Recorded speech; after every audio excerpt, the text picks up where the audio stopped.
నమస్కారం అండి. నేను మీ సామాన్యుడు పాండురంగారావు అండి. ఈరోజు చెప్పదలుచుకున్న విషయం ఏంటంటే కర్ణాటక రాష్ట్రం గురించి అండి. అక్కడ కాంగ్రెస్ మొన్న పాపం ఘోరంగా ఓడిపోయిందండి ఎంపీ సీట్లలో.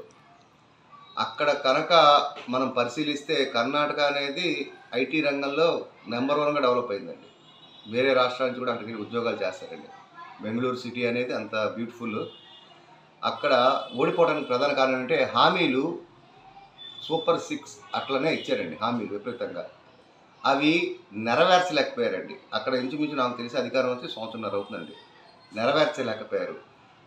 అంటే డెవలప్ అయిన సిటీ ఆల్రెడీ అక్కడ ఫుల్ ఎస్టాబ్లిష్మెంట్. బెంగళూరు అంటేనే టాప్ అంటారు అందరూ, నో డౌట్. అందులో ఎస్టాబ్లిష్ అయిన రాష్ట్రంలో నెంబర్ 1 పొజిషన్ రాష్ట్రంలో అక్కడ ఇచ్చిన హామీలను అమలు చేయలేకపోయారండి.